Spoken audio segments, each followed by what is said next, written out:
And I am the Manager of Libraries, Learning and Volunteers at the City of Burnside, and it gives me great pleasure to welcome you here to this, our 5th celebration of One Book, One Burnside.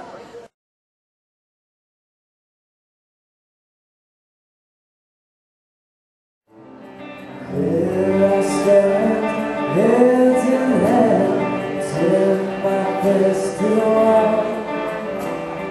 If she's gone, I can't go on, feeling to Christmas. We're left for the way people stay, each and every day. I can hear them laugh at me, and I hear them say,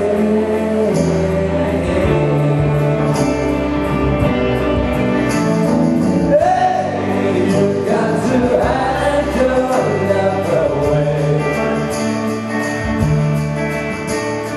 Hey, you've got to hide your love away.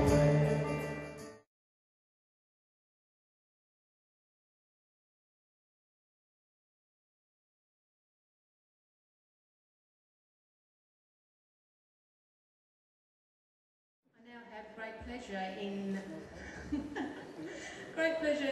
introducing you to Stephen for tonight. Here he is.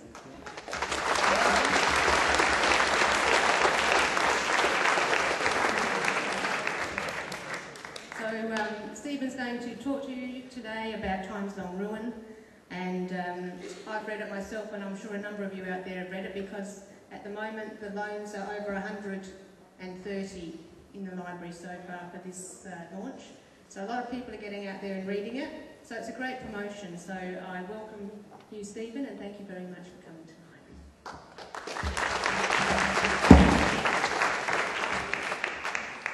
Thanks for having me. Can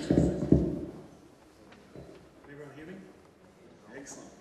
I won't keep you here. I feel like I'm speaking at a wake or something, because they're really exciting and I'm not so exciting. So I'll keep it short, just make a few comments and invite you to come to one of the other, if you're free, come to one of the other events that we're having, which should be interesting. Adelaide Jail, looking forward to that one. It's always, I always enjoy walking around, having a look at Adelaide Jail, the Hanging Tower and places like that. I know you're all sitting there thinking, what? But I enjoy things like that, so hopefully you'll come along. Firstly, I'll say a few thank yous. Firstly to the Mayor over here, that looks like all the important people there. To Lindy, who's run for the library, thanks for organising it all. Sharon, who's always organising and keeping me up to date with things. And for the rest of the people in the library, because I'm imagining that to keep something like this ticking over would take a fair few people and a fair bit of commitment from those people, so that's good. I think it's important because there are, I don't want to be negative, but there are a lot of libraries that sort of seem to just be, the books are here, you can borrow them if you want to, if you don't, whatever, we'll just be here. So it's really important for authors, especially from my point of view, that we have people like that that are promoting us and pushing us and keeping books alive and keeping people interested in them, because It's hard to keep people interested in books increasingly for some reason. One book, yes, applaud. One Book, One Burnside, great idea. It focuses everything in one spot and gets people excited about it. So I'd like to thank the council and various people for going with that concept and keeping it going. I think it's the only place in Adelaide that does it, which is good. Other councils do other things, but I think it's very good. I'm not going to talk for very long, but I just want to get you slightly interested in the book if you haven't already read it and bought it. So that's my job, is to try and get you interested. If you've already read it, just switch off for a few minutes and it's all right. This book I wrote 2005, I did a first draft of this book, but I have notes going back to 1995 when I was pulling things out of newspapers and reading books. So I actually spent this 10-year period really quite obsessed with this story and trying to work out a way to tell the story. I just did not want to rely on the facts because everybody knows the facts if you live in Adelaide. And one of the things at the beginning was people said, oh, it's too well known. And in fact, no one had really written a fiction version of the book. There's many, many non-fiction versions of the story, but nothing in fiction. So people had tended to avoid it a little bit. And when I came to writing the story, I thought, I can see why. Because it's very, very hard to breathe life into a story. You need some sort of redemption, some sort of positive thing about the book. So it took me a few years to work out that what I wanted to do was not tell it from the point of view of the kids and the family, but from the next door neighbour, a 9-year-old boy who was friends with the oldest girl. And once I'd done that, I found a way in and I could start telling the story. I wrote it in 2005. I have, the hero of my book isn't anything to do with the Beaumonts. It's a boy with a disability. I forget the word now. What did he have? Clubfoot, that's right. It's been a few years, sorry. He had clubfoot. He's a very shy boy. And he's sort of like the 9-year-old hero of my book.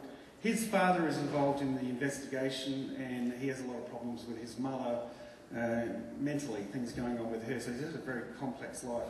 He lives next door to these 3 kids. I've called them Janice, Anna and Grant, but you probably know them as Jane, Anna and, Gavin, swapping for Grant.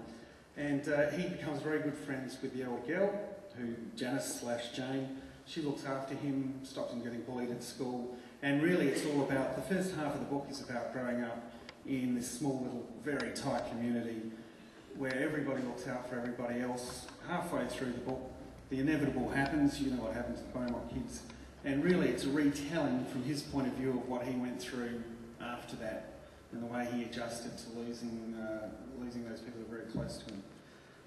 It's set in 1960, whereas you know it happened in 1966, so related to the Beatles, the real story was a revolver period. Where are the Fab Four?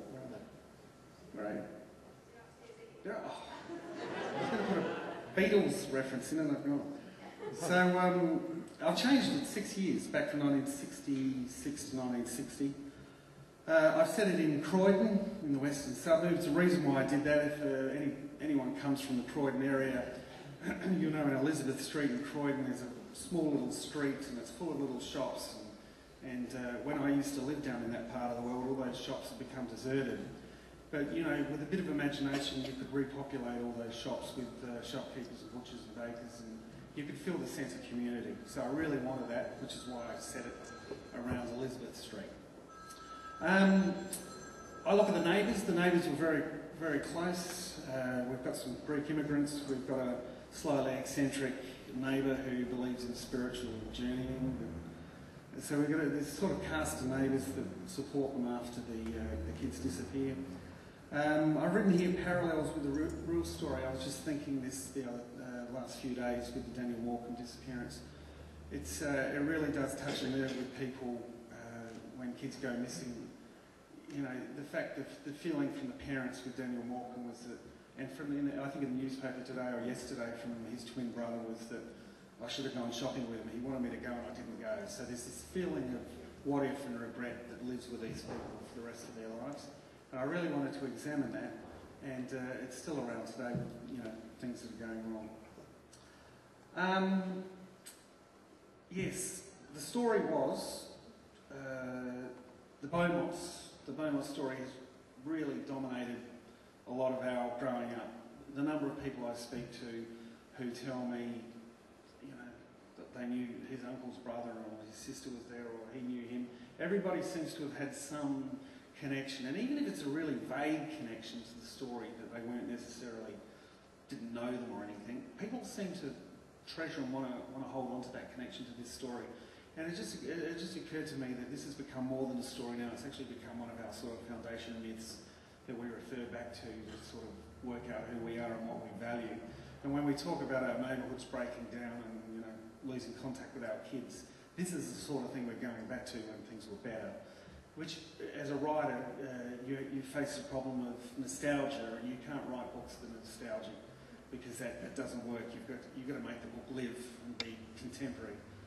So I hope I did that. That's what I tried to do, is actually to bring this story to life for this generation, so people can relate to it. Beatles show, isn't it? Don't we look like the Beatles up here? A little curtain in there. And you guys look like an audience. Let's do a show, shall we? I'll tell you what, this next song is a song off the Help album, and it's also from the Help movie, which has been out on DVD for a while, and apparently is now available on Blu-ray. And the song is called